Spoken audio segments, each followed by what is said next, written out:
You wrote a book titled Churchill's Headmaster. What were some of the lessons you learned from researching this topic? Well, the key thing was that a lot of what Churchill and his supporters say is lies.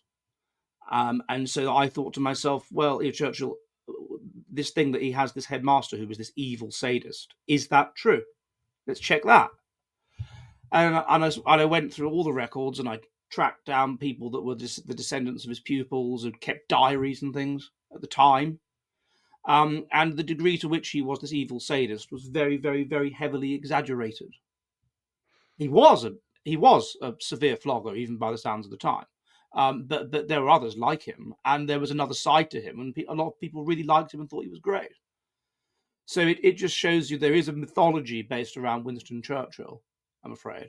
I've got a boomer truth, as my friend Academic Agent calls it. That, oh, he's this great guy, he's perfect, he's wonderful. No, he was a warmongering, alcoholic, um, money spending, wasteful, dishonest aristocrat who took his country into a wasteful, completely pointless war that was nothing to do with us because the people that were funding him wanted there to be a war, and he needed their funding because he had this lavish lifestyle.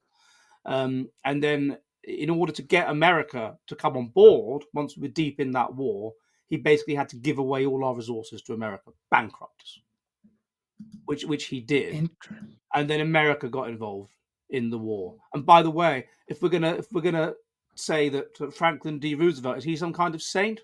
No, Franklin D. Roosevelt had numerous affairs.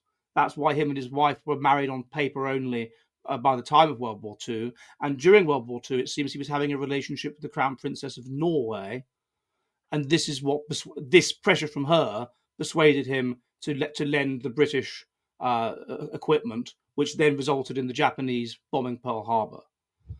So, think about him as well. But Churchill, basically, I'm saying, is much blacker than he's painted. That was the key takeaway. And his headmaster, not as black as he's painted.